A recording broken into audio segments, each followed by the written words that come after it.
Hey guys, it's me again. Today we will be painting a guitar, or a guitar body really. This one, yeah. This guitar belongs to Gordon. Hey Gordon. Gordon show some of my videos on YouTube, some of my guitar painting videos and some other stuff. And he got in touch with me, asking if I could paint a guitar for him. And because it's what I do, I said yeah, no problem. So we exchanged a few messages, and after a couple of weeks, he kindly sent me this Fender. I believe it's a Fender Stratocaster body. Already stripped down, which is very kind of him, because I don't need to mess about with it anymore. Don't need to hide all the bits. I don't need to worry about losing them or you name it.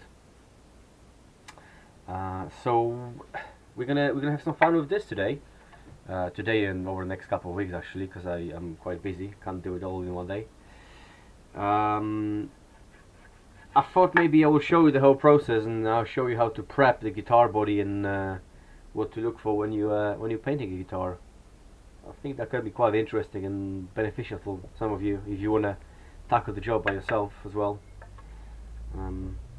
Yeah, it'll be a quite nice little project. See what we can achieve over here, what we can make it a little bit more pretty than it already is.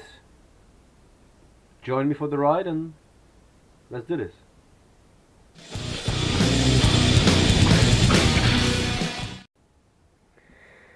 Rock and roll. So there we have it. It's a beautiful Fender Strat body. Before I can paint it, I obviously need to prep it, but that's with every job like that.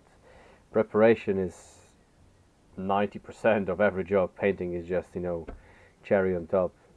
The better you prep your surface, it's going to be easier for you to achieve a good professional result. So obviously first thing we need to do is sand it down. But before I sand it down, I want to mask off some areas that I don't want any paint or any water or any thinners, you know, to get into. Obviously these parts over here, they won't be visible at all, so some say you don't need to worry about it, but I disagree. Especially this area when the neck comes through, it is designed to sit in the right level, so the string sits just right over the pickups and all that, and needs to sit flush in here. So I don't want to mess up with this. That's factory finish. The last thing I want to do is mess this up. So I will definitely mask all of this with just the masking tape. So I don't want to sand it down, and I don't want any paint going over it or clear coat, because even that will raise it by about a mil or mil and a half, and that already makes a difference. I know it's fraction of a millimeters only, but it will make a difference. And if the guitar is quality, you don't want to mess up with factory settings. Similar things with the pickups and the other electronics covers here. As you can see, this is wood, bare wood. It's not primed with anything. There's no paint on it. And because the paint I'll be using is mostly water based, I don't want any moisture get into here. It's wood. Wood and water, never a good combination. So mask it off as well, the best as I can, and making sure there's no paint getting in there. Plus these areas over here, don't know how tight tolerances are here with pickups in the Fender, but some manufacturers, they make it very tight, so I don't want to put any extra paint or lacquer inside, just so that when the Gordon gets the guitar back, he can just put the pickups back in without needing it, sanding this off or having tight tolerances in there. We don't want that. Another thing I want to mention you guys here is these little holes, also for the strings, but for the pick guard as well. You can see them all around here on the body. I want to fill them in. You can use either a toothpick and just cut it off, but I like to use a blue tack, just regular ordinary blue tack. Just take a little bit off, roll it and put it in there so it's nice and tight, and that will ensure there's no water or no paint getting inside there. And because it's soft, you can remove it with a toothpick or with some needle or something like that, and it will just pop right off and protect all the body inside there. Go around the strap, get the strap buttons as well, and on the back for the springs cover over here as well. Do the same thing with blue tack, just put a little bit of blue tack there, and that will protect it. Once it's all masked up, we're gonna sand it down. So I'm gonna shut up now, put some music on, and see what we can do over here.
Right, there we go.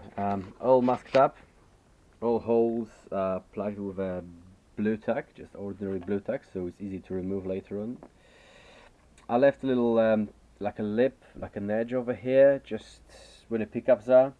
I know the pick guard is going to come over here. We're going to cover all this area up, so it's not really visible. But that's not the point. We don't cut corners at Cambridge Pinstriping. We're going to do the job properly. So in case Gordon wants to remove the pick guard completely, he can do so, and the artwork is going to be here. Now what we're going to do next is sand it down, because we're going for a complete color change. I don't want to sand it down all the way to the bare wood, because this is factory finish, and it doesn't get any better than factory finish, hands down. That's it, whether that's your motorcycle or your guitar. The factory finish is probably the best finish you're gonna have on that product. So I don't want to get rid of it completely. I just want to mat it down. I'm gonna use most probably 600 grit sandpaper. I'm gonna wet sand it and until it's grippy enough so I can prime it. Once it's primed, we're gonna start laying down artwork on it. But I wanna have a light, probably white primer on it, because I'll be working from lighter to darker colors, not the other way around. It won't be red. Some bits of it may be red, but it's gonna be a complete color change anyway. So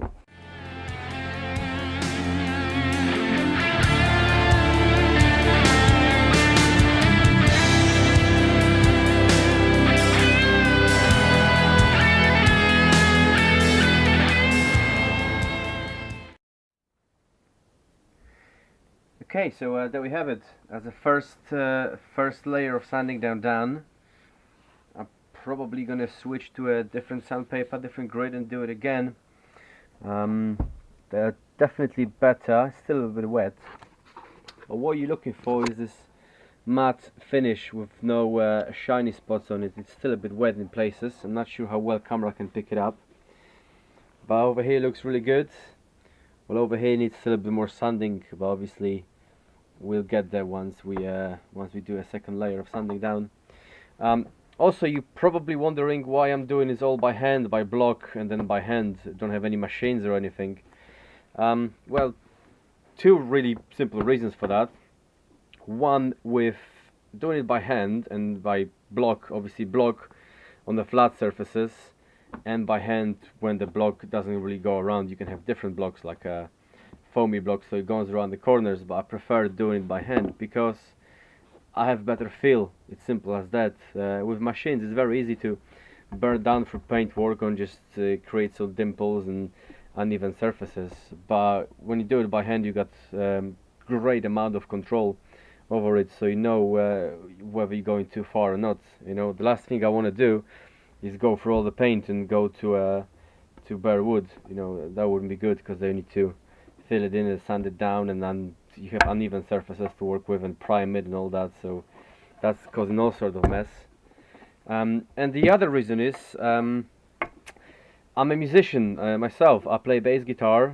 I've been playing bass guitar for years, so I know how personal instruments are for the customers, you know. And well, it is for me. I think about this instrument like it was my own, you know. And I'm a great believer of doing it by hand because it's the old school way of doing it, especially something that's delicate as a guitar. You know, I certainly wouldn't like anybody coming to my bass or my basses with an angle grinder, and I'm pretty sure Gordon don't want anybody to machine his guitar, even though people know what they're doing. I still believe on such a small thing like guitar body, doing it by hand, spending extra half an hour on it as opposed to doing it with some kind of machines, it's really not a big deal. So that is the reason I'm doing it just by sanding block and by hand around the corners.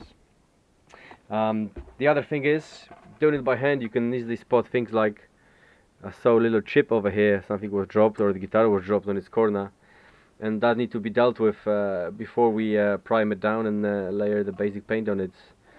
Things like this, even though you look for little chips and digs in bodywork before you get on with painting, sometimes you can miss it, and I spotted that, you know, in the very beginning, but I just reminded myself over it, go with the sandpaper, and I can see it's right here, so that I need to fill it in and deal with it before we go any further.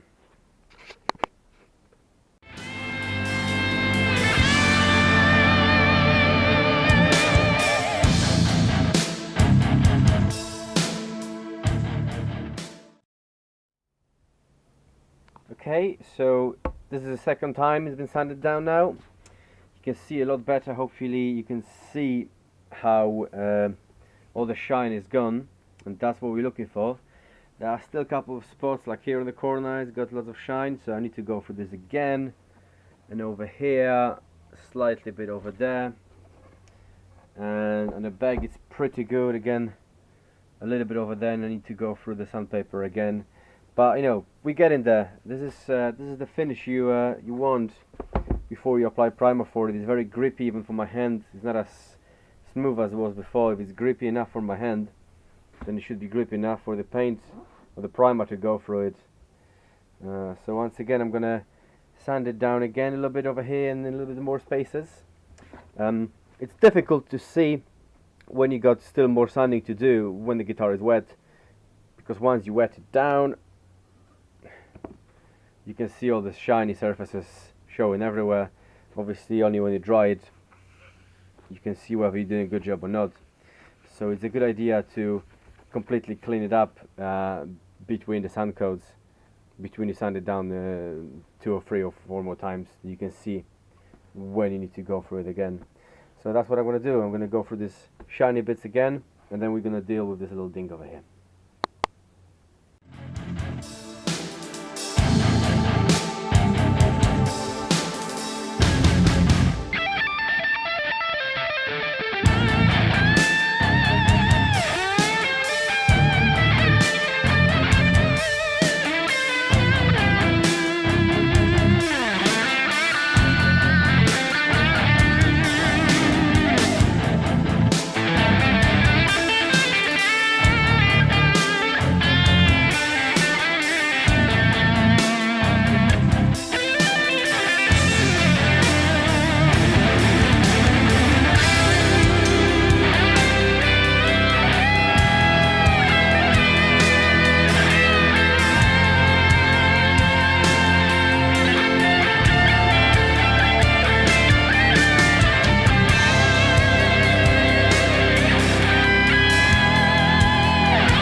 There we go, enough for today.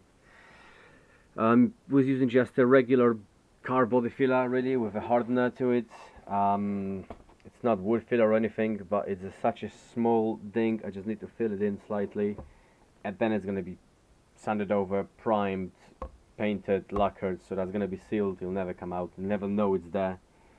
I've been using that for years, never had a problem with it. As you can see, the finish on the body is what I was after right now. It's smooth and matte everywhere. There's no shiny bits. and I'm very, very happy with it. As I said, that's going to be dealt with tomorrow when it's completely dry. We're going to sand it down, and then we're going to start priming it. The reason I took my extra time today with this, it just, I want the finished product to be absolutely 100% perfect, or as good as I can make it to my ability. I wouldn't certainly not expect anything less, you know, from anybody else. So why should I, you know, settle for second best if we can do a good job of it and just take extra 10 minutes to making it right. Okay, that's it for day one. Leave it till dry till tomorrow. I should be dry in 20 minutes probably, but I'll leave it till dry till tomorrow, and tomorrow we're gonna prime it. Join me then.